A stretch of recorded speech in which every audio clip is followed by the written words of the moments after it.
Hello, dear students. Very good morning, all of you. I'm Chartered Accountant and Company Secretary Pawan Gaukar. Welcome to a class for CA Foundation Business Economics. And economics जो है, CA Foundation पूरा 400 marks का है, जिसमें economics holds a place of 100 marks. पूरा exam MCQ based है, तो हम तुक्के मार पाएंगे, राइट? तुक्के मार पाएंगे। अंकिता नहीं मार पाएंगे तुक्के, क्यों बेटा? जय माता सी। नहीं मार पाएंगे, क्यों नहीं मार पाएंगे शिरीन? क्योंकि अगर आपका आंसर गलत हुआ तो कमाए हुए मार्क्स में से 0.25 मार्क्स माइनस हो जाएंगे, which will take away a lot from you. Alright? So yeah, that's why तुक्का नहीं मार सकते, और इसलिए इकोनॉमिक्स की पढ़ाई अच्छे से करनी पड़ेगी। जब भी हम इकोनॉमिक्स पढ़ेंगे, हम लोग नॉर्मल इकोनॉमिक्स नहीं पढ़ रहे, ठीक है? हम लोग नॉर्मल इकोनॉमिक्स नहीं पढ़ रहे, we are studying business economics. तो हमारा सोचने का जो दृष्टिकोण होगा, it will always be business. हमारा जो पॉइंट ऑफ व्यू रहेगा सोचने का, इट विल बी बिजनेस। हर जो हम लालची लोग हैं, अब एक बात तुम दिमाग में फिट करो, अब हम लोग वो गरीब, अब हम लोग वो सेंसिटिव, अब हम लोग वो सीधे साधे कस्टमर टाइप के लोग नहीं रहे, अब हम कमर्शियल लोग हैं, पूरी तरह पैसा ही पैसा। समझ रहे हो क्या? रुको मैं दिखाता हूं। ये तुम हो कौन सर?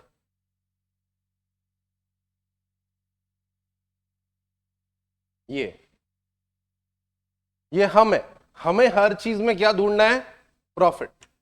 हर चीज में पैसा ही ढूंढना है। सो इस चीज का आप ध्यान रखिएगा, हमेशा बिजनेस पर्सपेक्टिव रहेगा। Alright, we are on to the first chapter, nature and scope of business economics, जिसके अंदर वी हैव 2 यूनिट्स, इंट्रोडक्शन जो हम लोग पढ़ रहे हैं, and second unit basic problems of the economy and role of price mechanism. Alright, yeah Ankita, which one is a need, which apple is a need and which apple is a want? Commerce और science, wonderful. तो कौन सा Apple need है और कौन सा Apple want है? कोई टेस्ट नहीं है, ये ऐसे ही पूछ रहा हूं। ये जो नए बंदे उनको ज्यादा परेशान किया जाता है कुछ दिन। आर्यन, क्या रेड वाला नीड है, बेसिक रिक्वायरमेंट है, और ब्लैक वाला अगाऊ चीजें है, ठीक है? ये बेसिक रिक्वायरमेंट नहीं है हमारी, ये हमारी चाहते हैं, ये हमारी डिजायर्स है। ओके, तो या हम लोग जब इकोनॉमिक्स, बिजनेस इकोनॉमिक्स पढ़ते हैं, तो हम कैसे एक्टिविटीज में डील करते हैं? इकोनॉमिक या non economic? Totally we deal in economic activities, non economic का हमें कोई फर्क नहीं पड़ता है। What is business all about? Business is all about input को हमें ट्रांसफॉर्म करना है आउटपुट में, और आउटपुट जो होगा in the form of goods होगा। अंकिता, आपकी पहली स्टाइपेंड आई 25,000 रुपए आर्टिकलशिप की, क्या खरीदोगे सबसे पहले? मम्मी के लिए साड़ी। शिरीन, क्या खरीदोगे सबसे पहले? ओ बॉयज, देखो अभी बॉयज लालची लोग हमारे। निर्मल क्या खरीदेगा बेटा? मम्मी के लिए साड़ी, देखा? हाँ, और बाकी इन्वेस्टमेंट। हाँ आर्यन, फोन खरीदेंगे, वेरी नाइस। तो फोन ये आउटपुट है, किस टाइप का गुड है phone? Phone, raise hands, phone is which kind of good? कौन सा गुड है ये? Come on Akshada, private good है, वेरी नाइस। तुम लोग पूरा क्लासिफिकेशन ही तोड़ दो मेरा। वैसे गलत आंसर नहीं है, बट फिर भी परफेक्ट आंसर नहीं है ये। Guys, these are consumer goods, these are consumer goods, ठीक है? ये लेंगे पापा के लिए, पिंगर का फैक्ट्री। ये कैसा गुड्स है? दीज आर फैक्ट्री यानी capital goods. Raw material, fuel, ये प्रोड्यूसर गुड्स, ठीक है? सो गाइस, ये जो आउटपुट रहेगा, it will be in the form of consumer goods, producer goods, capital goods, private goods, public goods, merit goods and demerit goods. कोई demerit goods का example? Sejal, demerit goods का example? Correct, very nice. मैं exam hall में ऐसा आऊंगा पानी लेके और ऐसे करूंगा ताकि आपको आंसर क्लिक हो जाए। Guys, the answer is Covid का वैक्सीन। ये किस टाइप का गुड है Sejal? Merit good, it's a good good. But ये गुड गुड्स बोलेंगे तो लोग कंफ्यूज आ जाएंगे, इसलिए उसको क्या कहा जाता है? Merit goods. और ये जो सिगरेट है, शराब है, ये भी बिकती है इसलिए बेचते हैं। हमें धंधे के बारे में सोचना है, लोगों की हेल्थ के बारे में सोचने की तुम्हारी जरूरत ना है, चाहे डॉक्टर ना बनो, अब तो बिल्कुल ही ना बनो। गाइस ये कैसे गुड्स है? Demerit goods. ये कितने कितने सालों तक चलता है अंकिता? एक दूध का पैकेट कितने सालों तक चलेगा? देखो कॉन्फिडेंस से आंसर दे रही हो, ठीक है। एक दिन चलेंगे, 2 दिन चलेगा रेफ्रिजरेटर के हेल्प से, तो ये कैसा गुड हुआ? Non durable. एक ब्रेड तुम 10 दिन तक रखो अगर बाहर, तो अपने आप हरी चटनी लग जाती है उसको, तो ये कैसा गुड्स है? Non durable. और वही कार, रेफ्रिजरेटर, ये कैसे गुड्स है? Durable. So guys business is all about making these goods in some or the other way.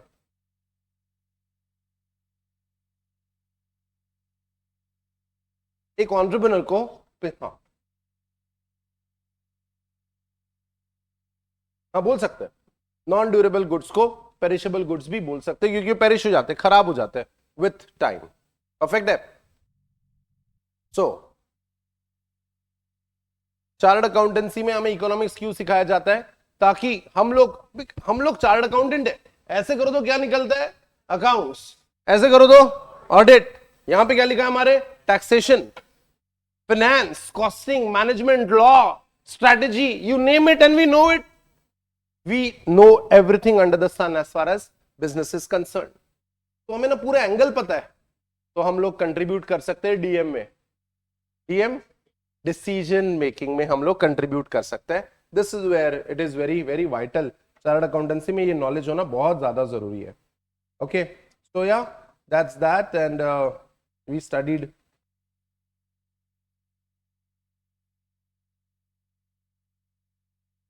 studied the nature of business economics. Subject matter of economics 2 parts में majorly divided है। जो एकदम individual units की तरफ ध्यान देते हैं वो कौन सा मैटर? Micro economics. और जो एग्रीगेट होता है, ओवरऑल होता है, वो मैक्रो इकोनॉमिक्स, मैक्रो इकोनॉमिक्स। तो गाइस जब हम एक कंपनी के बारे में सोचते हैं, कॉर्पोरेट के बारे में सोचते हैं, खुद के ऑर्गेनाइजेशन के बारे में सोचते हैं, तो we are certainly talking about micro economics. Micro economics में हमारे प्रोडक्ट का प्राइस क्या होगा, हमारा प्रोडक्ट जो खरीदता है वो कंज्यूमर बिहेव कैसे करता है? Raise your hands. जब हम प्रोडक्ट खरीदते हैं तो प्राइस टैग के बारे में सोचते हैं क्या? है ना? प्राइस टैग की अंकिता एकदम ऐसा कार्ड फेंक देते हैं, स्वाइप द कार्ड। नहीं, प्राइस टैग देखते हैं और फिर चिल्लाते हैं भैया लुटेरे हो आप। ठीक है। सो गाइस हमें टाइप ऑफ कंज्यूमर समझना पड़ेगा बिफोर प्राइसिंग अ प्रोडक्ट। और ये सब हम लोग हमारे प्रोडक्ट के लिए कर रहे हैं। Consumer behaviour, factor pricing. What are the various factors of production? Land, labour, capital, entrepreneurship. इसमें कितना पैसा लगेगा, इससे डिटरमिन होगी cost. Economic conditions of the section of the people, behaviour of the firms and location of the industry. ये सारा हम अपनी ऑर्गेनाइजेशन के पॉइंट ऑफ व्यू से कर रहे हैं, तो माइक्रो इकोनॉमिक्स का पार्ट बनेगा। वही जब एक कंपनी कौन से कंट्री में इन्वेस्ट करे ये सवाल लेके आती है, तो हमें उस कंट्री के डायमेंशन समझने पड़ेंगे from the point of view of business. These parameters are considered as macro economics. Okay, so these are the aggregates. लोगों की हैबिट कैसी है, पॉपुलेशन कैसी है। जैसे इंडिया का population is a problem for India, true और फॉल्स? हम लोगों को बचपन से सिखाया इंडिया है biggest population, India very population, too much population. Guys हम लोग पॉपुलेशन को एज अ प्रॉब्लम पोर्ट्रे करते हैं बचपन से। इंडिया में बेटा पॉपुलेशन बढ़ती नहीं है, पॉपुलेशन एक्सप्लोजन होता है बेटा, भक्त से लोग पैदा हो जाते हैं। हमें बचपन से पॉपुलेशन का नेगेटिव पिक्चर दिखाया गया, जबकि when an American company, when a British company comes to India, they think यार इस कंट्री में तो 150 करोड़ लोग हमारे कस्टमर्स है। The perspective is different. तो guys overall levels of output, total consumption कितना है, लोगों का सेविंग कितना है, लोग इन्वेस्ट कितना करते हैं, ये सारे पैरामीटर्स कंट्री लेवल पे जब आप स्टडी करोगे, it's a part of macro economics. National income, national output, general price level, interest rate. अभी हमारे जो आरबीआई के गवर्नर है, who is the governor of RBI? Raise your hands. Who is the governor of RBI? The governor of RBI कल discuss किया था हमने ये। This the governor of RBI. Ankita कुछ इन्होंने पहले दिन से क्लास कर रहे हैं, कुछ नहीं आता इनको, कुछ मिस नहीं किया आपने। Vaishnavi, Sanjay Malhotra is the current, ठीक है, गवर्नर ऑफ आरबीआई। तो उन्होंने, आपको जो भी न्यूज पता है मुझे बता दो, उन्होंने रेट ऑफ इंटरेस्ट अभी कम किया है या बढ़ा है? अभी परसों किया है ये चेंजेस। रेट ऑफ इंटरेस्ट कम किया बढ़ा है? जल्दी बताओ। कम किया। तो ये पूरा कंट्री के लिए होता है, मैक्रो इकोनॉमिक्स का पार्ट है। Then balance of trade and balance of payment, import export से related matters, external value of currency, एक डॉलर खरीदना है कितने रुपए लगते हैं? 80s में कुछ लगते हैं।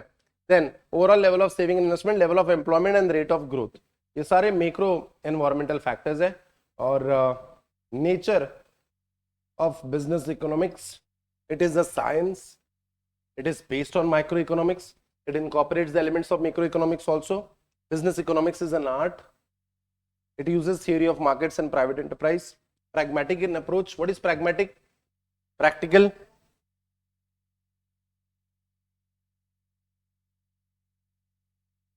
And interdisciplinary in nature, multiple areas वो cover करते हैं, यानी यहाँ पे हर चीज मिल जाएगी आपको। बिजनेस इकोनॉमिक्स में मैथ्स भी यूज करेंगे, ओआर भी यूज करेंगे, operation research management theories use करेंगे, अकाउंटिंग यूज करेंगे, फाइनेंस यूज करेंगे, स्टैटिस्टिक्स यूज करेंगे, मार्केटिंग यूज करेंगे, you name it and you will use it. जो जो धंधे के लिए सही है वो यूज किया जाएगा। ऑलराइट, सो या उसके बाद इकोनॉमिक थियरी, दो टाइप की थियरीज होती है।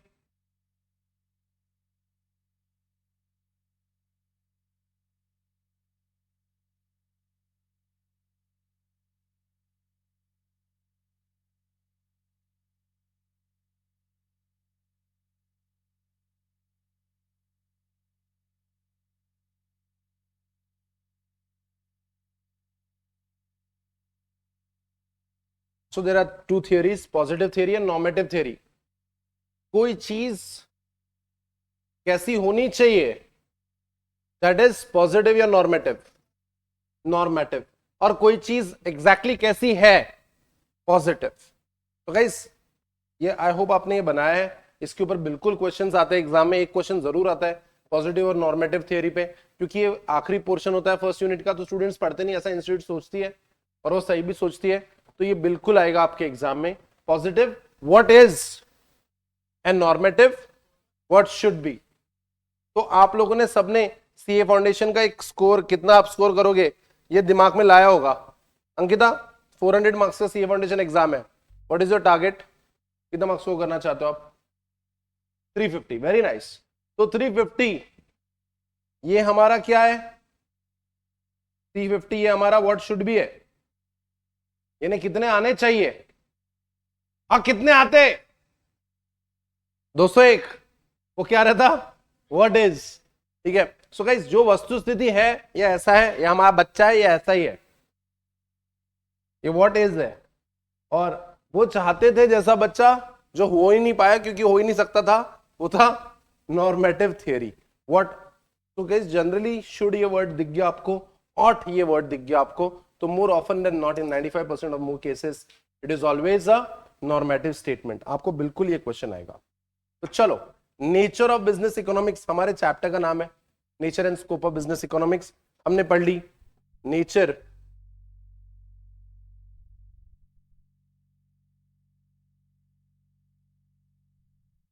हमने पढ़ लिया, nature of business economics.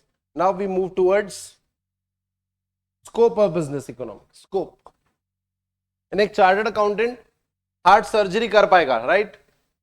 Chartered accountant, doctor साहब, हार्टोलॉजिस्ट, हार्टोलॉजिस्ट रहता है क्या? हार्ट वाला doctor, oh my dogs, cardiologist. तो किडनी वाले डॉक्टर को क्या कहते हैं बताओ? इतना ही आ रहा है तुमको, बताओ अभी किडनी वाले डॉक्टर को क्या कहते हैं? तो कार्डियोलॉजिस्ट बताओ मुझे। डॉक्टर साहब आप तो बताओ। Nephrologist, it is called as nephrologist. Okay, anyway, so हमारे कोई वाला हार्ट पे बहुत किडनी में जोर से दर्द हो रहा है और हमारे सीए के ऑफिस में आया वो, तो हम लोग क्या बोलेंगे उसको? तो भगवान जी सब ठीक कर देंगे। इसके अलावा हम उसको क्या कह सकते हैं? एम आई राइट गाइस? इसके अलावा हम उसको कुछ कह ही नहीं पाएंगे। इसके अलावा हम लोग उसको कुछ कह नहीं पाएंगे। क्यों? क्योंकि वो सब हमारे स्कोप के बाहर है, वो सब हमारे स्कोप के बाहर है। तो गाइस चलो देखते हैं। The scope of business economics is quite wide. It covers most of the practical problems as a manager or firm faces. There are two categories of business issues to which economic theories can be directly applied. पहला, microeconomics applied to internal or operational issues. So microeconomics is applied to operational or internal issues.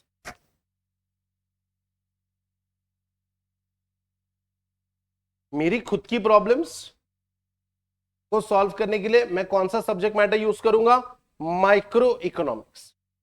और macro economics is applied to environmental और external issues. कुछ चीजें हमारे हाथ में नहीं होती है, जैसे भारत की पॉपुलेशन तुम्हारे हाथ में है क्या? तुम लोग क्या ताकतवर बन रहे हो? तुम्हारे हाथ में क्या है? नहीं रे मत करो, नहीं करने चाहिए इतने. अरे लोग रुकेंगे क्या? गाइस वहां पे macro economics is applied to environmental और एक्सटर्नल इश्यूज. तो गाइस चलो देखते हैं कौन से मैटर कौन से एरिया में कवर करते हैं. Therefore, the scope of business economics may be discussed under the two heads. पहला, microeconomics applied to operational or internal issues. Operational issues include all those issues which arise within, highlight the word within the purview and control of the management. तो operational issues हमारे control में होते हैं. These issues are internal in nature.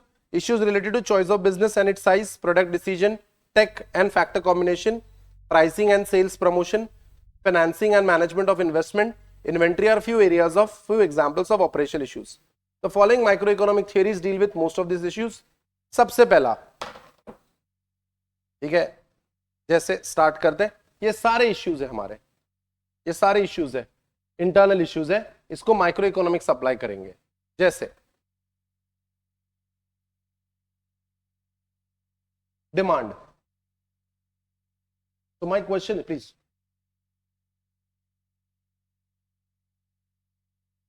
Too early for tomorrow. So, would you like to predict the future? उसके बाद बैठ जाना अर्नब. अर्नब दिव्य के बाद बैठ जा. He is very safe guy. So, would you like to predict the future? Would you like, given a chance, would you? Future में क्या आने वाला है पहले ही पता चल जाए तो एकदम बड़े हो जाता. पहले ही पता चल जाए तो एक साल वेस्ट नहीं करता है. करेक्ट है. फ्यूचर प्रेडिक्ट करना चाहोगे? चलो. How many iPhone should be manufactured? अगर मैं सवाल कुछ नहीं, मैं भी अब भी आया, मैं भी लेट ही आया, don't worry. How many iPhone should be manufactured? ऐसा बना लो, कितने बना लो? 2 करोड़ बना लो. अच्छा गाइस, मैंने पीएचडी किया है, तो मैंने थोड़ी रिसर्च भी की है अपनी पीएचडी कंप्लीट करने के लिए. 7 साल लगे उस को कंप्लीट करने के लिए. तो एक रिसर्च में मैंने कुछ ढूंढा है, तो वो सवाल मैं आपको पूछता हूं. No no no no no.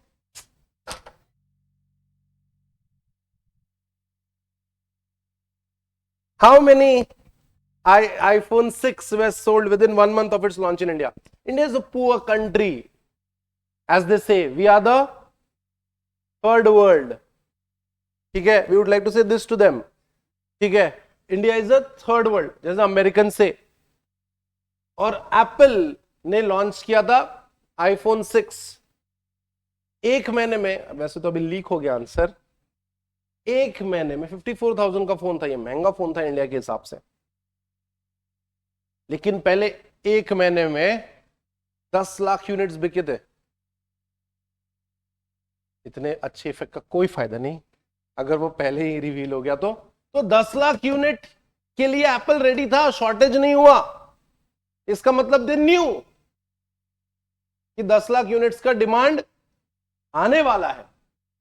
तो गाइस आपको रेडी होना होता है. तो सर ज्यादा बना लो ना, ज्यादा बना लो, ज्यादा बना लो. और अगर बिके नहीं तो ज्यादा बना लो, तो उसकी कैरिंग कॉस्ट लगती है. कैरिंग कॉस्ट है रखने की जगह. देखो ना पीछे टेबल पड़े हुए हैं.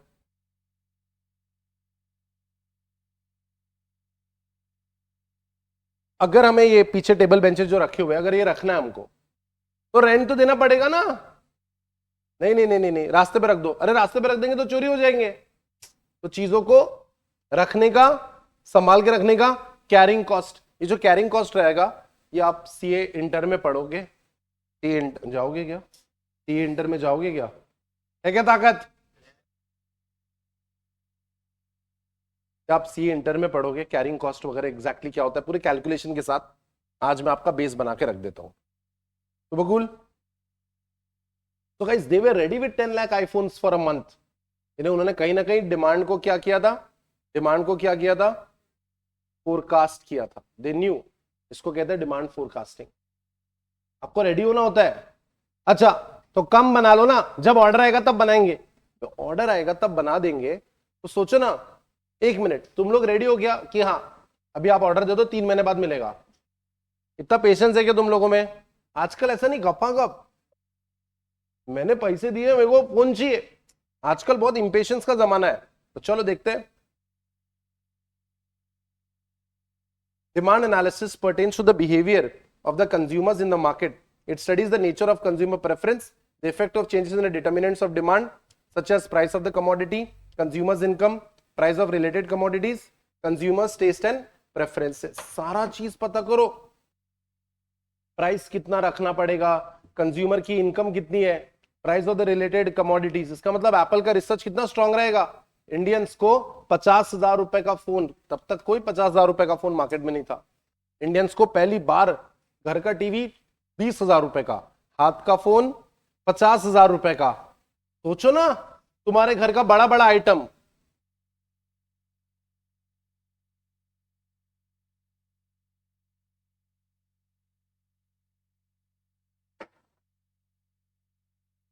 आपके घर का कोई भी बड़ा आइटम, टीवी, आपके घर का टीवी कितने रुपए का है?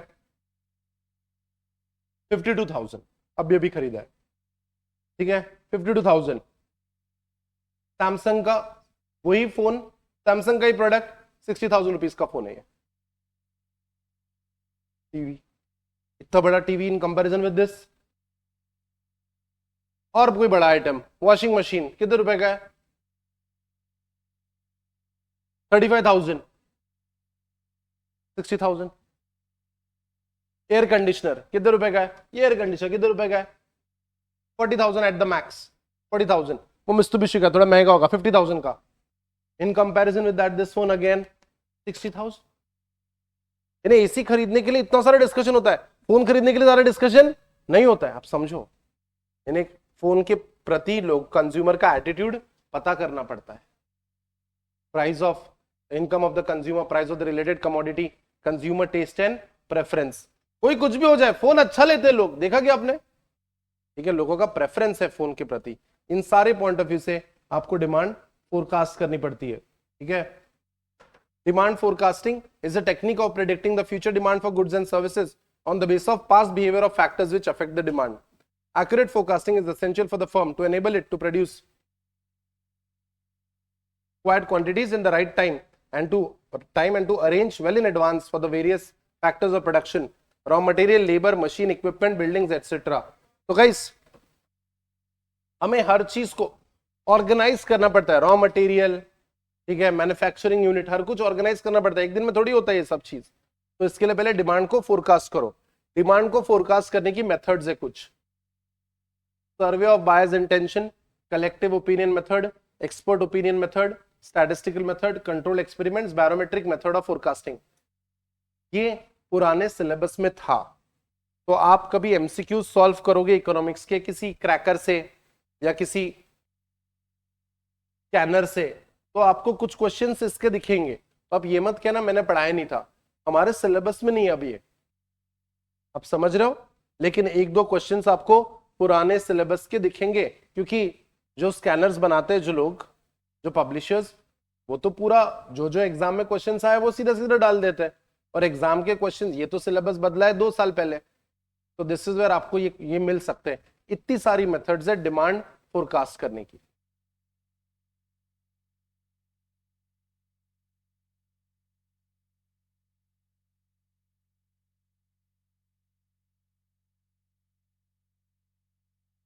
So we have to have Accurate forecasting is essential for the firm to enable it to produce required quantities at the right time and arrange well in advance for various factors of production. For example, raw material, labor, machine, equipment, building.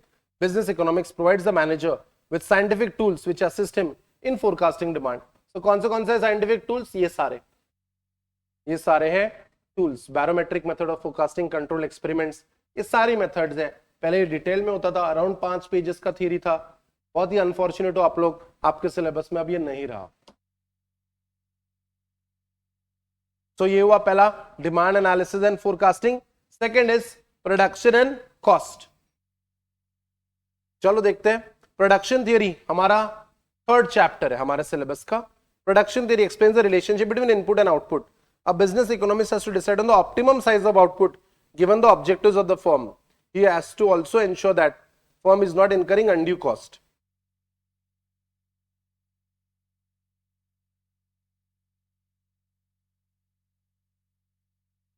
मान लेते हैं हमें Volkswagen, ठीक है, Tejal Volkswagen क्या बनाता है? Cars बनाते हैं. अंकिता Volkswagen कार्स बनाते हैं, ठीक है. ये हमारा फैक्ट्री है. इस फैक्ट्री का कैपेसिटी है 100 कार्स पर डे. इस फैक्ट्री का कैपेसिटी है 100 कार्स पर डे. इस फैक्ट्री का कैपेसिटी है 100 कार्स पर डे. और हमारी आज के फोरकास्टेड डिमांड के हिसाब से, थैंक यू, हमारी आज की फोरकास्टेड डिमांड के हिसाब से हमारी 80 कार्स पर डे की रिक्वायरमेंट है. तो should we stick to this plant or should we make this plant? ये वाला प्लांट बनाए, 1000 कार्स पर डे वाला प्लांट बनाए. 80 का डिमांड है मार्केट में, बोलो. अरे नहीं ना सर, क्यों बना रहे हो इतना बड़ा? जितना ज्यादा बनाओगे बड़ा उतना ज्यादा महंगा होगा. करेक्ट है ना? यूटिलाइज भी नहीं कर रहे ना. आप समझ रहे हो क्या? हमारे घर वाले अकेला जा रहे हैं क्या? एक काम करना, मम्मी को वहां तक छोड़ दे. देखा कि तुमने महसूस किया क्या? क्योंकि गाड़ी का पेट्रोल तो उतना ही लगना है, ज्यादा लोग यूज कर लेंगे तो फायदा हो जाएगा. इसलिए ये सारे बड़े बड़े सवाल है कि कितना बड़ा प्लांट चाहिए. तो गाइस, प्रोडक्शन कितना आपको आउटपुट चाहिए उसके हिसाब से डिसाइड होगा कि प्लांट कितना बड़ा होगा. प्लांट यानी क्या? What do you mean by, Shirin, what do you mean by the word plant? Factory. Plant यानी फैक्ट्री. तो चलो देखते हैं. Production analysis enables the firm to decide on the choice of appropriate technology, selection of least cost input mix to achieve technically efficient way of producing output given the inputs. सुनो ना, 100 cars per day. अब इस plant में ध्यान से सुनो, थोड़ा third chapter का बैकग्राउंड क्रिएट कर रहा हूं. है क्या ताकत? पढ़ाओ के ज्यादा. अगर मैं 1000 कार्स पर डे वाले प्लांट में प्रोडक्शन कर रहा हूं, 1000 कार्स पर डे वाले प्लांट में प्रोडक्शन कर रहा हूं, सॉरी 100 कार्स पर डे में प्रोडक्शन कर रहा हूं, तो अगर मैं कुछ भी प्रोड्यूस नहीं कर रहा हूं तो कॉस्ट लग जाएगी क्या? कुछ भी प्रोड्यूस नहीं कर रहा हूं मैं. साइंस वालों तुम बताओ, ये प्लांट हमने खरीद के रखा है, प्रोडक्शन कुछ नहीं कर रहा है, कॉस्ट लगेगी क्या? अरे कुछ बना ही नहीं रहा तो कैसे पैसे? क्वेश्चन समझा? मैं कुछ भी नहीं बना रहा हूं, पैसे लगेंगे क्या? लगेंगे. एक मिनट, साइंस वालों को पूछते हैं. साइंस वालों, कैसे पैसे? में वेरी गुड. मेंटेनेंस तो लगेगा ना. यहां पे वॉचमैन रहेंगे, थोड़ा सा 1-2 लाइट तो चालू करोगे कि नहीं करोगे? और मशीन खराब ना हो जाए इसलिए हर दिन 15 मिनट चलाना पड़ता है उसको. रेंट लगेगा, मैं तो भूल ही गया था, रेंट लगेगा. ये सारी कीमत फिक्स कॉस्ट. मुझे बताओ, अब मैं इसमें 10 बना रहा हूं, 20 बना रहा हूं, 50 कार बना रहा हूं, तो क्या हम लोग प्रॉपर एफिशिएंट यूटिलाइज कर रहे हैं इस प्लांट का? हाँ या ना? 20 बना रहा हूं, नहीं. 50 बना रहा हूं, लेकिन कॉस्ट कम हो जाएगी थोड़ी. 80 बना रहा हूं तो हाँ, और कॉस्ट कम हो जाएगी पर यूनिट. 100 बनाऊंगा तो ऑप्टिमम. तो वो कह रहा है ना, ये जो बोल रहा है ना, ये लीस्ट कॉस्ट इनपुट मिक्स कि भाई इतना ही इनपुट डालो जो एफिशिएंटली यूज हो जाए। एक मिनट, हमें अंडर यूटिलाइज करना है या ओवर यूटिलाइज? हमें कोई भी चीज अंडर यूटिलाइज करनी है या ओवर यूटिलाइज? हमने अंडर यूटिलाइज, हमने कम पढ़ाई करनी है ज्यादा? सर इतनी इतनी जिससे कितने मिले? तो efficient optimum utilisation of resource होना चाहिए to achieve technically efficient way of producing output given the inputs. जितना इनपुट दिया उससे बेस्ट आउटपुट कितना निकल सकता है उतना ही करो। अच्छा एक मिनट सुनो ना, बेकार एग्जांपल देता हूं। एक्टिवा है किसी के पास? एक्टिवा है, लाते हो? श्रुति चाबी दे।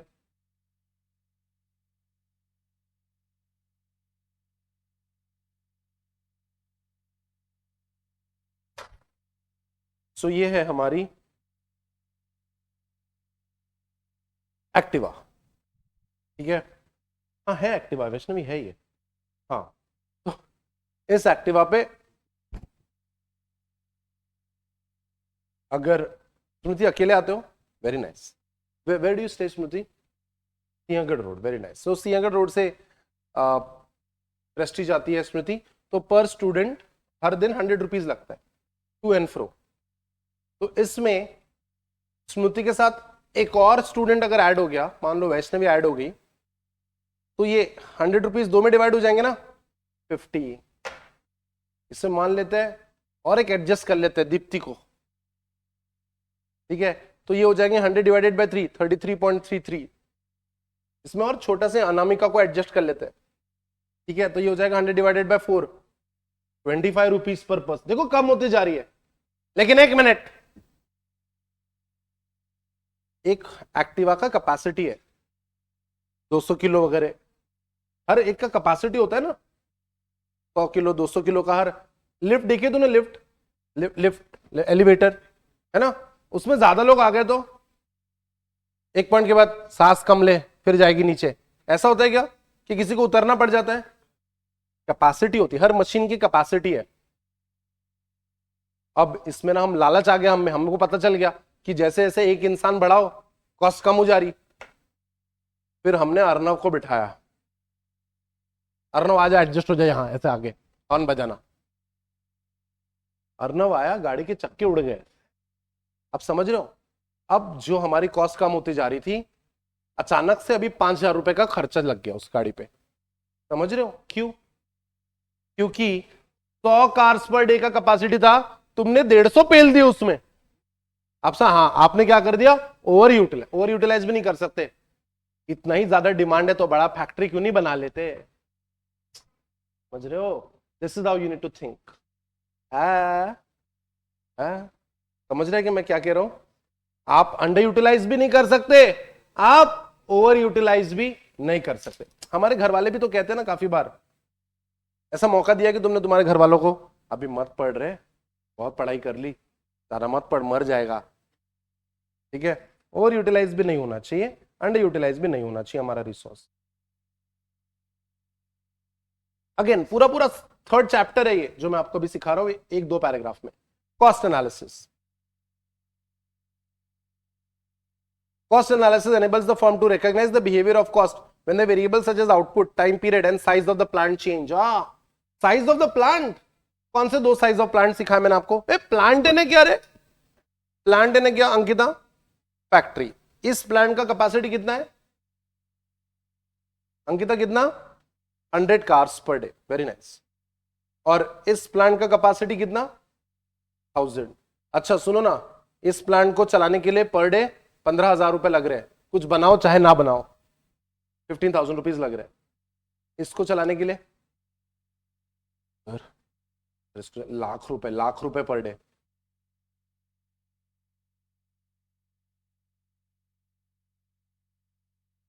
चाहे कुछ बनाओ या ना बनाओ, लाख रुपए पर डे लगेगा ही लगेगा cost. The firm will be able to identify ways of maximizing profit by producing desired level of output at minimum possible cost। तो हम लोग इस प्लांट में कितनी कार्स बनाएंगे? 400। ट्रू और फॉल्स? तो 400 बनाओगे तो कॉस्ट बढ़ जाएगी, करेक्ट है? तो 600 तो कॉस्ट कम हो जाएगी। 700, कॉस्ट और कम हो जाएगी, 900 और कम हो जाएगी, 1000, परफेक्ट। 1002 हम बना बना एक दो एडजस्ट हो जाएंगे यहां वहां, समझ रहे हो ना। जैसे खाना खाने गए कहीं, कितनी रोटी खाते हो हम लोग? एक मिनट, अर्नव को पूछते, अर्नव 3। इन लोगों को पूछ के फायदा नहीं, ये लोग आधा रोटी खाने वाले लोग हैं ये, है ना। तो 3 रोटी खाते हैं हम लोग, तो 3 रोटी में हम लोग एकदम ऑप्टिमम गदगद हो जाते हैं एकदम। लेकिन एकदम कुछ लोग एकदम आग्रह वाले रहते हैं। आग्रह समझते हैं कि तुमको क्या बोलते हैं हिंदी में उसको? Too much of insistence, please एक ले लीजिए ना भैया। ऐसे वाली जो आंटियां रहती, तो 3 रोटी खाने के बाद एक हाथ पूड़ी एडजस्ट हो जाएंगी यहाँ ये वाले पैकेट में, ठीक है। लेकिन फिर 2 पूड़ी भर दी, ऊपर से तीसरा लड्डू, अब समझ लो पेट खराब हो जाएगा। Over utilisation. यहाँ पे 1000, 1005, 1010 तक कोई प्रॉब्लम नहीं होगा, लेकिन तुम बोलोगे इसमें 1100 बना लो, फैक्ट्री में कॉस्ट बढ़ जाएगी, मशीन्स खराब होने लग जाएगी। करेक्ट है। सो या इसलिए क्या बोला है, desired level of output at minimum possible cost. Over utilise भी मत करो, अंडर यूटिलाइज भी मत करो। उसके बाद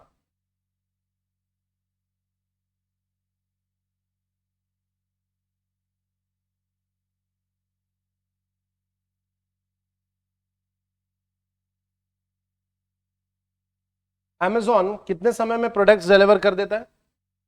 Amazon आज ऑर्डर किया, कल मिलने का चांस है, एट द मोस्ट परसों। कुछ कुछ प्रोडक्ट्स तो आज ऑर्डर करो, शाम को मिल जाएगा। करेक्ट है। Welcome to the beautiful world of inventory management.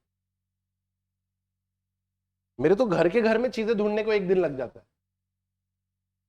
इनका प्रोडक्ट बॉम्बे से पुणे में मिल जाता है मुझे 6 घंटे के अंदर, thanks to good inventory management.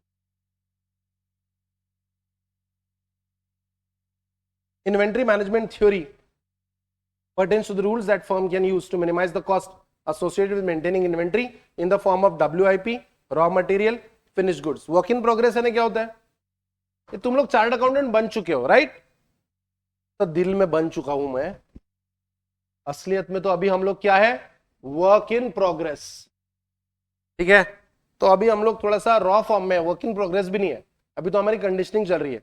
ये foundation is raw material stage, inter and final are work in progress stage, और फाइनल का एग्जाम पास करना finish goods. Inventory policies affect the profitability of the firm. Inventory policies affect the profit, तो inventory ज्यादा maintain करना चाहिए या कम? Optimum, optimum should be the word. ज्यादा मेंटेन करोगे इन्वेंट्री तो कौन सी कॉस्ट बोला था मैंने? रखने की कॉस्ट, कैरिंग कॉस्ट बढ़ जाएगी, और अगर इन्वेंट्री में माल ही नहीं रखा तो सही समय पे डिलीवर नहीं कर पाओगे। Either of the case you have to face a problem.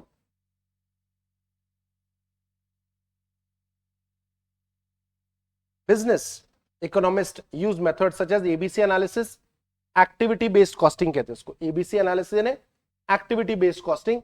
C inter में चैप्टर है, आपको ऐसे इंट्रोडक्शन दे रहे हैं अभी फाउंडेशन में। Then simple simulation exercises, simulation and testing, mathematical models to help to maintain optimum stock of inventories. यानी कितनी इन्वेंट्री मेंटेन करनी चाहिए ना, इसके लिए ना एक फॉर्मूला है आपको, EOQ। याद करोगे आप मुझे जब इंटर जाओगे, तो मुझे आप जरूर याद करोगे। जाओगे क्या इंटर? जाओगे तो याद करना, EOQ, economic order quantity, √2AO/C, ऐसा फॉर्मूला है उसका। ठीक है, आई होप जल्दी पढ़ने मिला आपको ये सब। तो कितना इन्वेंट्री मेंटेन करे, ना ज्यादा ना कम, it should be optimum. Then markets, right, market structures. Can you tell me the various market structures? Commerce वालों बताओ, what are the various market structures? Shirin, very good, very good, wonderful. Arnav बोल, डुएलो, डुएलो। Alright guys, perfect competition, monopoly, monopolistic, oligopoly. तो हम लोग price कितना रखे, मैं डिसाइड करूंगा क्या रहेगा मेरे प्रोडक्ट का प्राइस। ट्रू और फॉल्स? मोनोपोली है तो शायद पॉसिबल है, लेकिन अगर परफेक्ट कंपटीशन है तो जो सब लोग रखते हैं वो रख चुपचाप, इतराओ मत. Depends on the market structure. Analysis of structure of market provides information about the nature and extent of competition which the firms have to face. This helps to determine the degree of market power which the firm commands about and the strategies to be followed in market management under the given competitive conditions such as product design and marketing. Price 3 explains how prices are determined under different kind of market condition and assists the firm in framing suitable price policies. So guys, it depends. Again, ये हमारे syllabus का चौथा chapter है, price determination in different markets. तो कुछ chapters micro के, कुछ chapters macro के. तो कौन सी मार्केट कंडीशन है उसके हिसाब से प्राइस डिटरमिन कर पाएंगे. ऑलराइट, सो डिमांड एनालिसिस हुआ, production and cost, inventory management, market structure, resource allocation. The problem with resource is what is the problem with resource? What is the problem with resource?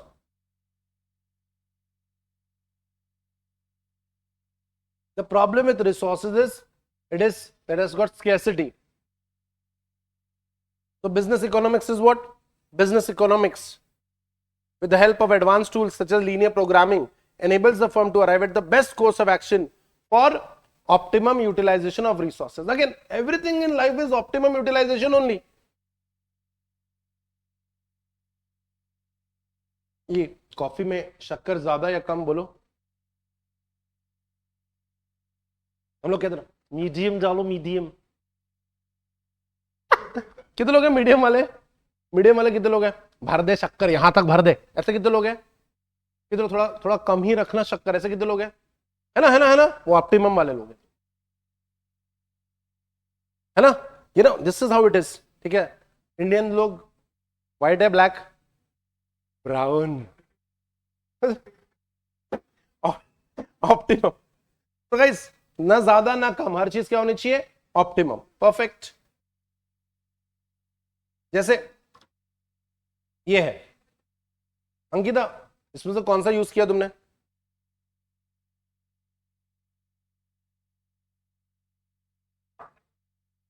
Surf Excel use किया है कुछ? अरे यार हंस क्यों रहे हो? तुमने क्या यूज किया बॉयज? Sir Vaseline. हाँ, तो अगर एक मिनट, इन सब में कॉमन क्या है Sejal? What is so common about all these brands? कौन? It's easy. What is common amongst all these brands? मां वैष्णवी बोलिए. Raw material is common. Aryan, they belong to the same company Unilever.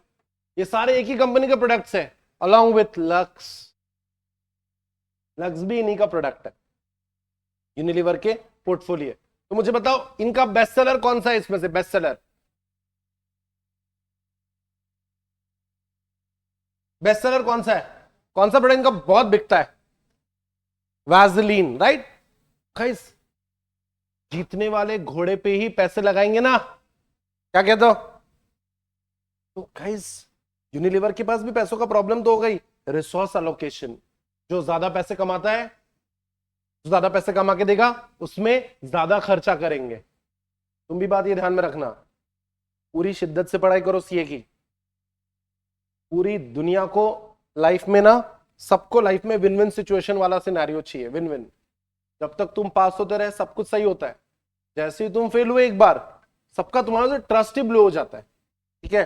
So guys, या resource allocation, resource यानी जो भी है, पैसा बोलो, मैन पावर बोलो. जैसे अगर एग्जाम्पल के तौर पे आप अगर ज्यादा अच्छे हो पढ़ने लिखने में, तो घर वाले भी थोड़ा ज्यादा ध्यान देते हैं आप पे, थोड़ा ज्यादा. ठीक है? आप अगर थोड़ा ढीले हो पढ़ाई करने में, रहने दो बेटा, तेरे से जितना होता उतना कर, ज्यादा टेंशन मत ले, दुकान पे बैठना. समझ रहे? देन पैसे चाहिए कि नहीं चाहिए? पैसे चाहिए ना भाई. तो theory of capital and investment decision. For maximising profit, firm has to carefully evaluate the investment decision and carry out sensibly policy of capital allocation. कौन से प्रोजेक्ट को कितने पैसे देना है? जैसे आपके पास 50,000 रुपए है, तो आप में 50,000 रुपए में से कितने पैसे, 1,00,000 रुपए आपके पास, कितने पैसे पढ़ाई के लिए डालोगे और कितने पैसे एंटरटेनमेंट के लिए डालोगे? पढ़ाई के लिए कितने पैसे, एंटरटेनमेंट के लिए कितने पैसे, बोलो जल्दी। 80% पढ़ाई के लिए। ये हमारा थॉट प्रोसेस है, सेंसिबल पॉलिसी। प्लेन बीकॉम वाले 90% एंटरटेनमेंट। जैसे मेरे दोस्त हैं, तो we were 18 friends along with me, 18 दोस्त थे हम लोग, ठीक है, सीए में, चार्टर्ड अकाउंटेंसी में। तो हम लोग सब सीए फाउंडेशन पास हो गए, सब लोग पास हो गए। तो सीए फाउंडेशन पास हो गए तो हमको लगा तोड़फोड़ कर देंगे सीए में, नो बिग डील, ठीक है। तो ये मेरे जो दोस्त थे, 2006 में इन लोगों को घर से 15,000 रुपए आते थे। 2006 में 15,000 रुपए आते थे घर से। तो मेरे दोस्तों का मैं लाइफस्टाइल बताता हूं तुमको। पहले 15 दिन कुत्ते जैसा पार्टी करते थे, रोज बाहर खाना खाते थे, पहले 15 से 20 दिन। फिर 21वें दिन, अमन 20 रुपए है क्या हो गया रे, समोसा लेना है। पूरा एक दिन समोसे, एक दिन एक समोसा, ऐसे गुजारते थे, ठीक है। जैसे अमर का जो मैंने तुमको बताया था, हर 15 दिन में एक फोन आ जाता था, पवन गाड़ी ड्राई हो गई है। गाड़ी ड्राई हो गई है ने क्या, पेट्रोल खत्म हो गया। तो फिर मैं बॉटल लेके 20 रुपए का पेट्रोल ले जाके ले जाता था। एक दिन अमर का फोन आया, मैंने कहा ला रहा हूं पेट्रोल। तो पता है क्या बोला, नहीं मत ला। क्या हो गया, तो कहता इस बार इंजन ऑयल खत्म हुआ है। इंजन ऑयल खराब होता है, खत्म नहीं होता। हमारे जो दोस्त है, ठीक है, 17 दोस्त 18 दोस्त है, मैं पुणे आ गया, मेरे सारे दोस्त वहीं के वही वेल्लागिरी करते हुए।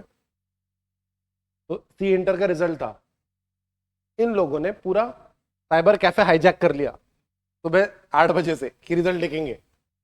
वहां पे काउंटर स्ट्राइक खेल रहे थे सारे। मैं यहाँ पे ऑडिट पे जा रहा था पिंपरी, कि 11 बजे रिजल्ट आया था। ये लोग 3 घंटे से गेम खेल रहे। फिर मुझे फोन आया, मैं गाड़ी पे ही था, मुझे फोन आया, पवन तू पास हुआ। मैंने कहा अमर तू, नहीं हुआ। कुणाल नहीं हुआ, नमित नहीं हुआ, गुरप्रीत नहीं हुआ। तो पूरे एलकू भी था हमारा एक दोस्त, एलकू नहीं हुआ। तो 17 के 17 पूरे फेल, पूरे फेल, क्योंकि उन्होंने पूरा टाइम अपना गलत जगह इन्वेस्ट कर रखा था। दोस्ती यारी में सब कुछ करो लेकिन सेंसिबली करो। Should be everything should be in the optimum scale. पैसे भी, theories related to capital investment provide scientific criteria for choice of investment projects and in assessment of efficiency of capital, business economic support, business decision making on allocation of scarce capital among competing use of funds। पैसों की बहुत जगह जरूरत है। काफी बार हमारे parents आते हैं तो कहते हैं कि सर इतनी फीस कैसे, हमारा एक और बच्चा है जो अभी 10th में है सर, ऐसा बोलते हैं। तो यार पैसों की आपको भी जरूरत है, पैसे आपको छोटे भाई छोटी बहन को भी जरूरत है। Competing use of funds, business में भी ऐसे ही होता है, ये भी प्रोजेक्ट है वो भी प्रोजेक्ट है। एंड लास्ट वन, ठीक है, सॉरी पेनल्टीमेट, प्रॉफिट। प्रॉफिट करो यार, at the end of the day it's all about profit. Profits are most often uncertain due to changing price and market condition. Profit theory guides the firm in measurement and management of profits under the conditions of uncertainty. Profit analysis is also immensely useful in future profit planning. या थोड़ा बहुत तो profit change होता है। क्या कहते हो, एक जमाने में एयरटेल ने कितने पैसे बनाए थे, 19,000 करोड़ रुपए। आज बहुत हालत खराब है। आजकल टेलीकम्युनिकेशन में कोई कॉलिंग से पैसा बना ही नहीं रहा, सब लोग किससे पैसा बना रहे, इंटरनेट। समझ रहे हो, पहले लोग 1 मिनट का, जब नया नया एयरटेल आया था, मेरे पापा ने फोन दिया था 1993 में, गेस करो 1 रुपए का आउटगोइंग कॉल कितने रुपए का होता होगा तब, 34 रुपीज पर मिनट, 34 रुपए का होता था 1 मिनट का कॉल। 1 मिनट फोन आता था, उसके भी 17 रुपए लगते थे पर minute. Those were the days, but one business is uncertain. आज कोई मांग ले पैसे कॉलिंग के, ठीक है। And the last one, risk and uncertainty. या बिजनेस है तो रिस्क तो रह गई, क्या कहते हो, सीए है तो रिस्क तो रह गई। रिस्क नहीं चाहिए तो क्या करो, बीकॉम।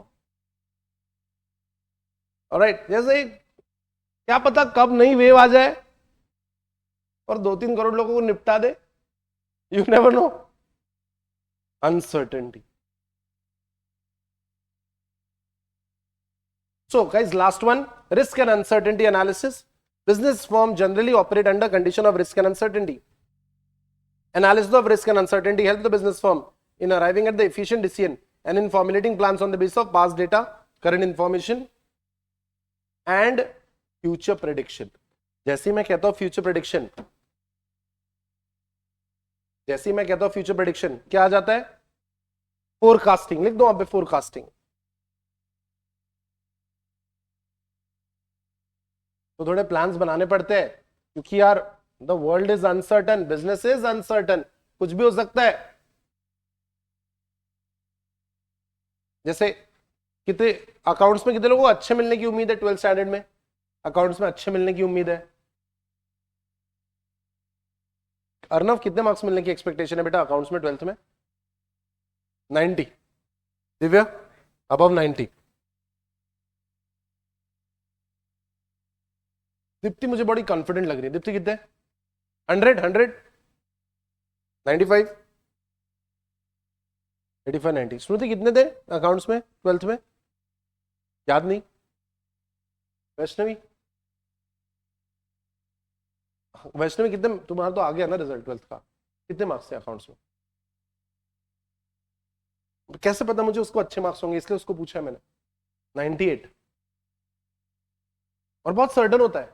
12th का पेपर आपने देखा होगा, आधे क्वेश्चन तो तुम्हारे बुक के वैसे होंगे, फिगर भी सेम थी. राम शाम तो बदल देते, वो भी नहीं बदला उन्होंने, कुछ भी उन्होंने ज्यादा तकलीफ नहीं ली. करेक्ट है. अब स्टार्टेड अकाउंटेंसी में आके हमको वहां पे 90s में मार्क्स मिल रहे, और अभी वो तो आ रहा था, मैंने जानबूझ के सॉल्व नहीं किया. ऐसा वाला सीन रहता 12th में. स्टार्ट अकाउंटेंसी का पेपर होता है पहले अकाउंट्स का, ऑली 55 का हुआ है, वहां पे 98 मार्क्स स्कोर किए हमने, यहाँ पे सॉल्व भी 50, 60, 70 मार्क्स का हुआ है. मेरा एक दोस्त था, वो क्लास में जो एकदम होशियार बच्चे रहते ना, उस टाइप का दोस्त है मेरा, प्रवेश. हर आंसर देता था वो, मुझे तो कुछ भी नहीं आता था अकाउंट्स. मैं तो पीएनएल क्या होता है ये सोच रहा था पहले 4 दिन.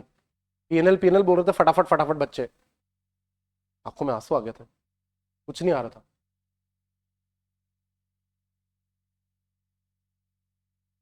अकाउंट्स का एग्जाम हुआ, प्रवेश एग्जाम सेंटर के बाहर ऐसा सोया था. मैंने भी भीड़ थी तो मैंने भी देखा क्या हुआ, क्यों? अरे दोस्त है मेरा. मैंने प्रवेश क्या हो गया? बोले मैं आ नहीं रहा हूँ कल. कहा नहीं आ रहा पेपर देने? मैंने क्यों? तो कहते हैं 60 मार्क्स का ही सॉल्व किया. मैंने 96 का सॉल्व किया था, आता नहीं था मुझे कुछ. कितने का सॉल्व किया था मैंने अकाउंट्स का? 96. मार्क्स कितने मिले? 42. प्रवेश ने 60 का सॉल्व किया था. जब तुम होशियार होते हो कॉमर्स में, तुम लोग 90 मार्क्स देखे हो अकाउंट्स वगैरह में, तो 60 मार्क्स का सॉल्व करना तुमको एक्सेप्टेबल ही नहीं होता. रिस्क. जब रिजल्ट आया, प्रवेश ने दूसरा पेपर दिया नहीं था. जब रिजल्ट आया मुझे तो 42 मिला, उतने ही चाहिए थे हमको, तो टारगेट ही उतना था. प्रवेश को 55 मार्क्स मिले थे. हिम्मत नहीं हारना पड़ता. रिस्क है, अनसर्टेनिटी है, सी है, it works like that only. तो micro economics is applied to operational और internal issues, macro economics is applied to environmental और एक्सटर्नल इश्यूज. ये सारे कहीं ना कहीं हम लोग थोड़ा मैनेज कर सकते हैं, ये हमारे डिसीजन पे इन्वॉल्व है, ये हमारे पे डिपेंडेंट है. मैक्रो इकोनॉमिक्स चलो देखते हैं. Macro economics applied to environmental और external issues. Environmental factors have a significant influence upon the functioning and performance of the business. The major macroeconomic factors relate to, so guys, ये environmental factors have significant influence upon the functioning and performance. क्या environment का impact होता है business पे? बताओ क्या environment का business पे impact होता है? जल्दी बताओ.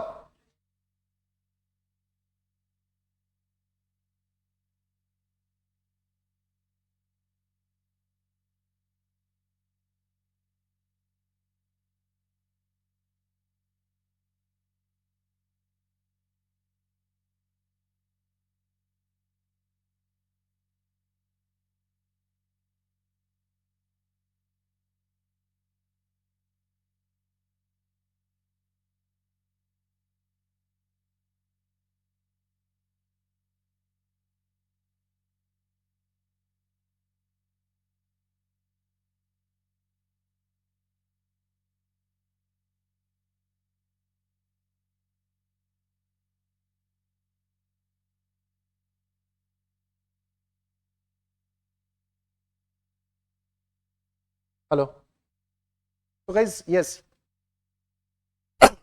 जो the macro economics apply to environmental और एक्सटर्नल इश्यूज, ठीक है। सो ऐसा है कि एनवायरमेंट बदलता है और एनवायरमेंट जैसे बदलता है उस हिसाब से आपको थोड़ा सा ही सही, नहीं थोड़ा सा ही नहीं, थोड़ा सिग्निफिकेंटली बदलना पड़ेगा। बिजनेस को एनवायरमेंट के साथ इंटरेक्ट करना पड़ेगा और अडैप्ट भी करना पड़ेगा। Macro economics is apply to environmental और एक्सटर्नल इश्यूज, ठीक है। सो जैसे मेरा फ्रेंड था राहुल, कि उसका थोड़ा एटीट्यूड गलत था चार्ट अकाउंटेंसी करते वक्त। ही वाज ऑलवेज कि मेरे तो रिच फैमिली से बिलोंग करता था, तो ही वाज ऑलवेज कि मेरा तो बाप है, हमारा तो बिजनेस है, तो मैं ऐसे ही कर रहा हूँ। ऐसे एटीट्यूड में तो सी होता नहीं है। ऑब्वियसली राहुल ये नहीं बना।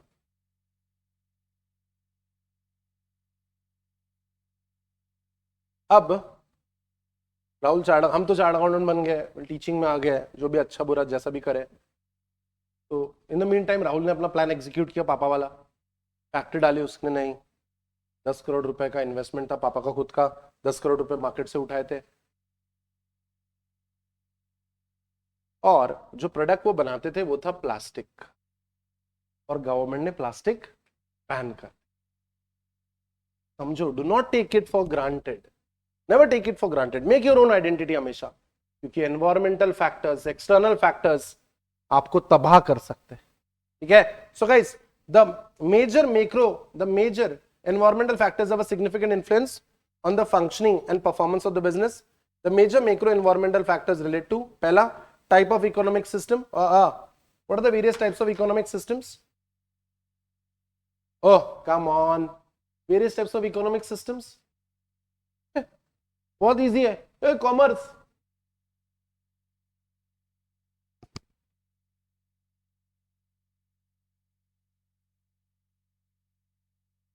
Capitalism, socialism, mixed. चलो कोई नहीं। तो टाइप ऑफ इकोनॉमिक सिस्टम वो तो हमारे हाथ में नहीं है ना। इंडिया कौन सा इकोनॉमिक सिस्टम है? Mixed, very nice. Then stages of business cycle, business हमेशा अच्छा करता है क्या? उसकी भी स्टेजेस होती है। तो गाइस, या stages of business cycle, expansion, peak, contraction and trough, ये हमारा नेक्स्ट चैप्टर होगा पढ़ने में। बिजनेस साइकिल हमारे सिलेबस का ही पार्ट है। Then the general trends in the national income, employment, prices and savings and investment. उसके बाद government economic policy like industrial policy, competition policy, monetary policy, fiscal policy, fiscal and related to taxes and all, tax, price policy, foreign trade policy, globalisation prices. जैसे चीज से related policy होती है, जैसे made in China से लड़ने के लिए इंडिया के पास क्या था? इंडिया ने क्या लाया? करेक्ट, मेक इन इंडिया लाया। हमारे सामने हुआ ये, हमारे सामने मोदी जी ने लाया था ये। हर चीज से लड़ने के लिए कोई ना कोई टूल होना चाहिए, ठीक है। Indian economy open up in 1991। क्या होता है ओपनिंग अप ऑफ इकोनॉमी? ने हमारी इकोनॉमी क्लोज्ड इकोनॉमी थी। ये लोग अंग्रेज आए थे जब हम सोने की चिड़िया थे, और फिर अंग्रेज ईस्ट इंडिया कंपनी के नाम पे आए और हम लोगों को कौवा बना के चले गए। तुम साला हिंदुस्तानी लोग हमारे जूते के नीचे रहेगा, ऐसा बोल के दबाया हमको 150 साल। फिर हमको एकदम भूखा नंगा बना के चले गए। फिर हमने किसी के साथ ट्रेड ही नहीं किया डर के मारे 50 साल। 1950s, 60s, 70s, 80s बहुत हालत खराब, हालत इतनी खराब, हमारे पास सिर्फ 2 हफ्तों के पैसे बचे हुए थे। 2 हफ्तों का फॉरेक्स बचा हुआ था। फॉरेन एक्सचेंज कितने? Only 2 weeks. तुम सोचो ना, तुम्हारे पास जीने के लिए 2 हफ्तों के पैसे बचे हुए हैं, कैसे लगेगा आपको? एकदम इनसिक्योरिटी आ जाएगी। तब इंटरनेशनल मॉनेटरी फंड के प्रेशर में doctor Manmohan Singh ji was the finance minister, the then finance minister of India. तब हमने किया LPG, liberalisation, privatisation and globalisation. Liberalisation means free trade, privatisation यानी प्राइवेट ऑर्गेनाइजेशंस को बिजनेस दे देना, और ग्लोबलाइजेशन हर ब्रांड इंडिया में अवेलेबल करवाना, हर इंडियन प्रोडक्ट पूरी दुनिया में अवेलेबल करवाना। Ankita, let's start with you. Ankita, कौन से ब्रांड नजर आ रहे बेटा इसमें? Samsung, very good. Vaishnavi? BMW, Sejal? Google? Smriti? Microsoft? Hewlett Packard? HP? BMW हो गया, दूसरा बोलो। Pepsi, Disney, green, Coca Cola, McDonald's, Aryan, Microsoft हो गया, पेप्सी भी हो गया, जिलेट, हाँ, इंटेल, मालबोरो। हम लोग हमारी क्लास में स्मोकिंग एडवोकेट नहीं करते। दूसरा एग्जांपल दो, नोकिया, IBM। क्या सारे ब्रांड्स इंडिया में अवेलेबल है? सारे।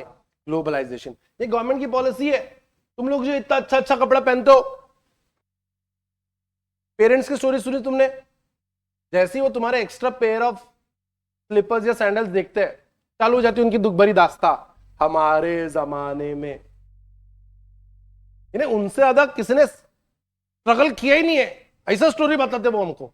हम गरीब थे हमारे माँ बाप, बिकॉज वो गलत टाइम पे पैदा हुए, LPG के पहले पैदा हुए, तो इसलिए जल्दी पैदा होने का नहीं, लेट पैदा होने का। So working in financial sector and capital market. ठीक है, फाइनेंशियल सेक्टर और कैपिटल मार्केट। कैपिटल मार्केट है ना, कौन सा मार्केट रहे? Stock market. और ये फाइनेंशियल सेक्टर, ये सारे क्या कॉमन है इन सब में? बैंक से। ठीक है, और इन सब में क्या कॉमन है? हाँ, एक minute, India home loan insurance नजर आ रहा है तुमको? LIC देख के सबको इंश्योरेंस ही दिखता है। Finance, correct. तो ये बैंक है क्या? तो क्या है फिर ये? NBFC, non banking financial company. Capital market, यानी बड़ा पैसा जहां पे खड़ा कर पाओगे आप, national stock exchange, Bombay stock exchange, और इनके लिए रेगुलेटरी बॉडी है SEBI. Then social and political environment, ये हो गया हमारा socio economic organisation like trade union, producer and consumer union and cooperative, and social and political environment. Society और पॉलिटिकल एनवायरनमेंट बहुत खतरनाक है। बताता हूं एग्जांपल। कितने लोगों को मैगी पसंद है? मैगी सबको ही। और कितने लोगों को मैगी पसंद है? मम्मी को मैगी नहीं पसंद। मम्मी को नहीं, हमको बड़ा पसंद है कुत्ते के जैसा, नाक से खा ले हम तो, मम्मी को नहीं पसंद, है ना? ऐसा हो रहा है। नेस्ले प्रोडक्ट, नेस्ले कौन से कंट्री का है? स्विस, या it's a Swiss product. Maggi, अचानक से पता नहीं क्या, सुबह सुबह क्या फालतू दिखा रहा। हाँ, भूख का टाइम हो गया यहां पे, अचानक से मैगी होगी बैन। 1982 में पहली बार लॉन्च किया था नेस्ले ने मैगी इंडिया में। 2015 तक उनको कुछ याद नहीं आया, अचानक 33 साल बाद उनको याद आया, oh no, Maggi is carcinogenic. क्या कार्सिनोजेनिक ने क्या? डॉक्टर साहब बताइए, कार्सिनोजेनिक ने कैंसरस। ये कैंसर और डॉक्टर को क्या कहते हैं? कैंसरोलॉजिस्ट। कैंसर और डॉक्टर को डॉक्टर साहब ऑन्कोलॉजिस्ट। ठीक है, कोई नहीं, you're in the right field. So Maggi में लेड मिल रहा था, लेड, जो कि कार्सिनोजेनिक होता है। मैंने नहीं सुना मैगी खा के 2 बच्चे मर गए, कभी नहीं सुना मैंने। लेकिन 6 महीनों के लिए मैगी पे बैन आ गया था। क्या तुमको इसमें पॉलिटिकल एजेंडा दिखता है? हमारे डियर पकिंगी बाबा, हमारे पकिंगी बाबा को अपना आटा नूडल्स लॉन्च करना था। 6 महीने के लिए वो बैन कर दिया, आटा नूडल्स मार्केट में लॉन्च हो गई। Welcome to the world of political environment, जो हमारे हाथ में नहीं होता है, तो इसको मैक्रो एनवायरनमेंट से डील किया जाता है। Alright, so business decision can not be taken without considering the present and future environmental factors. As the management of the firm has no control over these factors, it should fine-tune its policies to minimize their adverse effect. Guys, highlight करो, management of the firm has no control. Macro environmental factors पे management का कोई भी control नहीं होता है।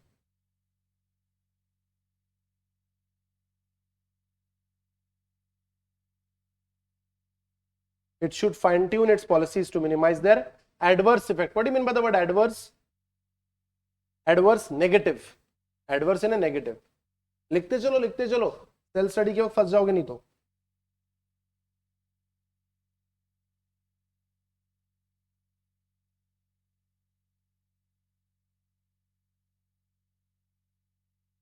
So business decision cannot be taken without considering these present and future environmental factors. आपको ये सब कंसिडर करके ही आगे बढ़ना पड़ेगा। So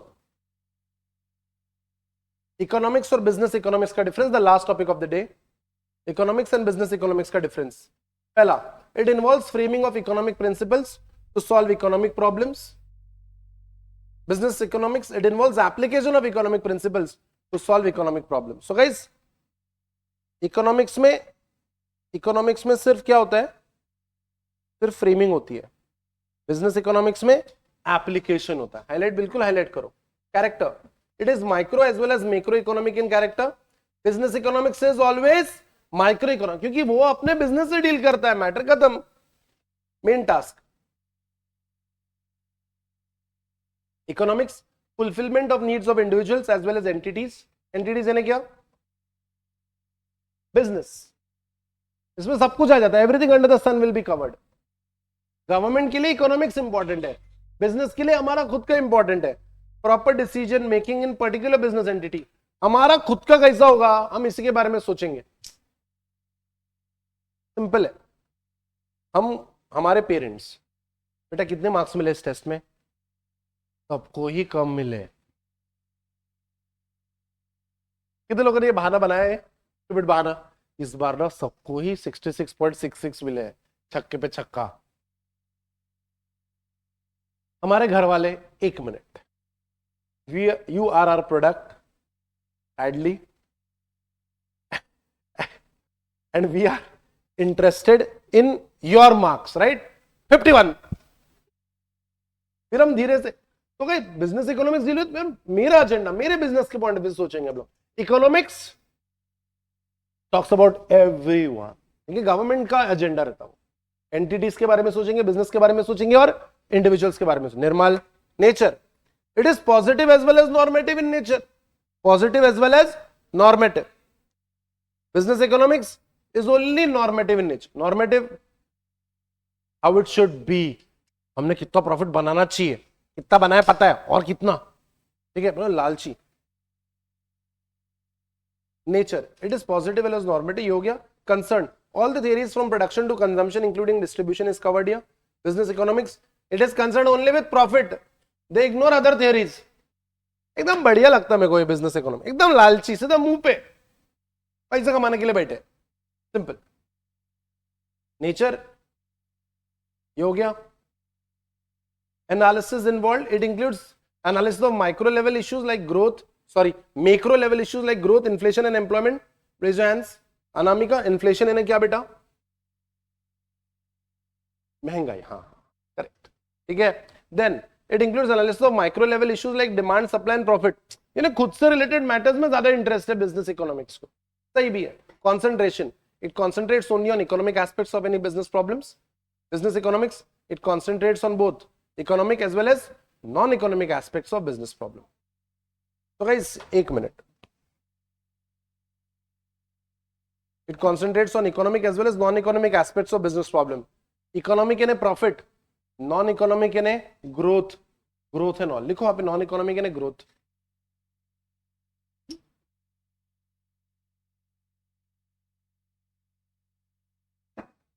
Validity, it is based on certain assumptions. Economics is based on certain assumptions.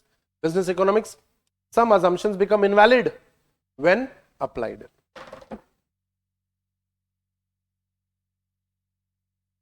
Alright, so guys, economics is based on certain assumptions.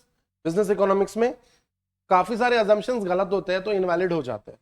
तो guys, इस पे भी, इस डिफरेंस पे भी एक क्वेश्चन आएगा। ये नए सिलेबस में आया है, एक साल से आया हमारे सिलेबस में, ये डिफरेंस पहले नहीं था। तो guys, we are done with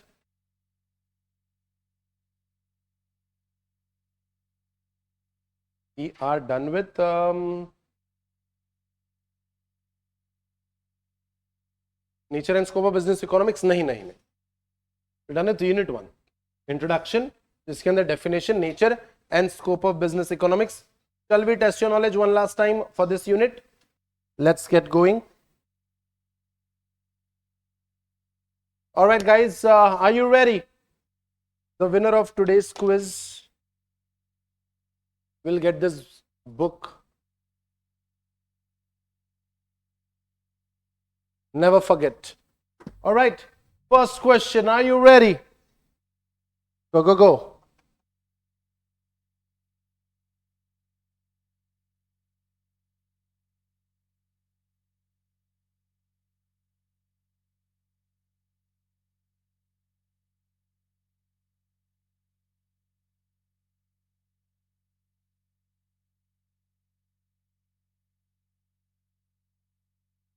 Position of the people of the country. दिमाग लगाना था इसमें.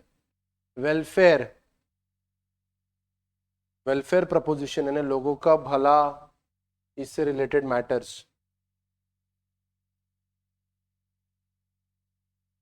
हाँ एकदम ऐसा. बोथ कैसे होएगा? What is the gender? Both. हाँ,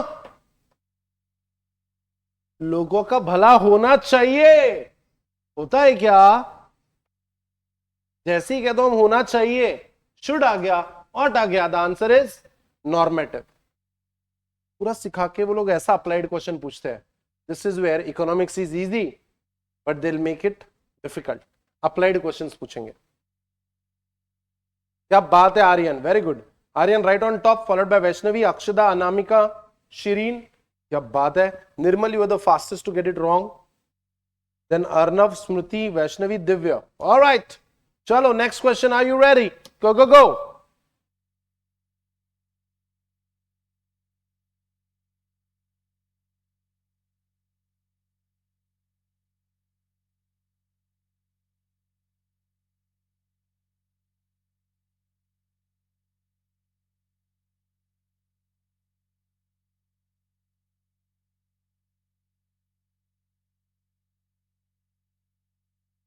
मुश्किल है ये सवाल थोड़ा, है ना.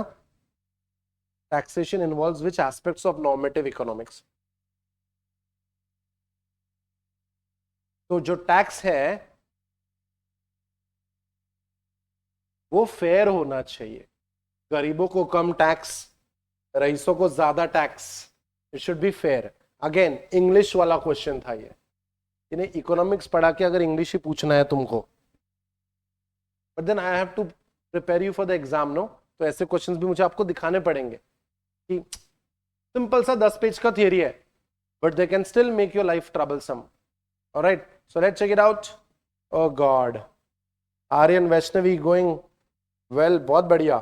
Ankita. Alright, so guys Aryan, Vaishnavi, Akshada, Anamika, Ankita, Vaishnavi, Shirin. काफी लोगों का खाता ही नहीं खुला अब तक. Are you kidding me? Alright, next question. कोई नहीं चलता है. गो go go.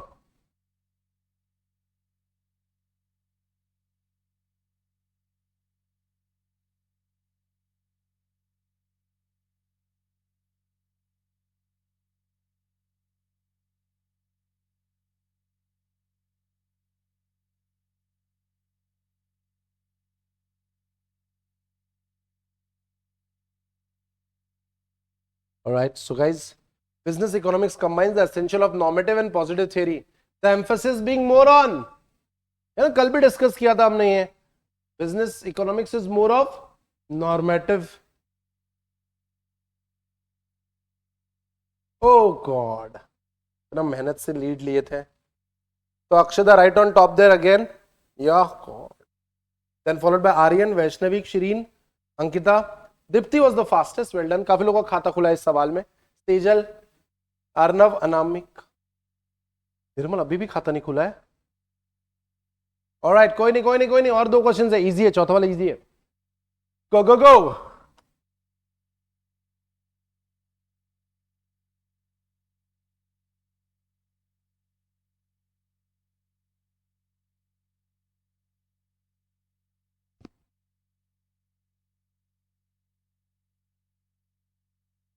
Consumer taste and preference is studied under.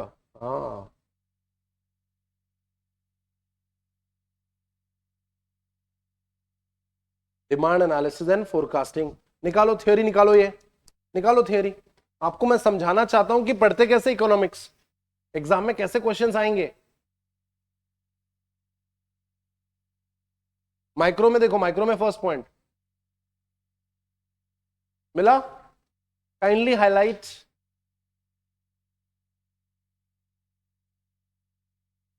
काफी लोग इसमें बहुत बुरी तरह एक्सीडेंट होते हुए, अरे तो Aryan reclaiming himself, Shirin also, Aryan, Shirin, Akshada, Sejal, Vaishnavi, Deepti, Smriti, Ankita, Arnav, Anamika, निर्मल।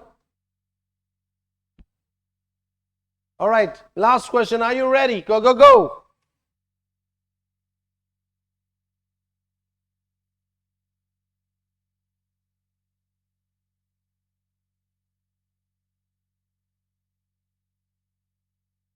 इसमें ना फैक्ट्री वाला एग्जांपल था, least cost input mix to achieve efficient output. You remember something like that?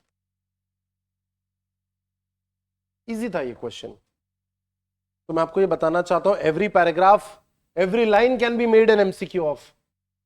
तो this is where line to line हम अपनी क्लास में एक एक लाइन पढ़ेंगे। तो the answer is of course production and cost analysis. इसमें काफी बेटर परफॉर्मेंस था आपका इस क्वेश्चन में। तो आर्यन, नो, आर्यन और शिरीन, शिरीन ने बहुत फास्ट किया, बहुत फास्ट। तो Aryan is the winner of the quiz. Aryan, well done, congratulations. Shirin, well done. Sejal, well done, third considering it's your initial days. Dipti, well done. Smriti, well done. Akshata, disappointing. Vaishnavi, disappointing. You did really well to start with. I don't know what went wrong. Ankita, Nirmal and Vaishnavi. Overall थोड़े applied question पूछ लिए तो हम लोग एकदम रास्ते पे आ गए।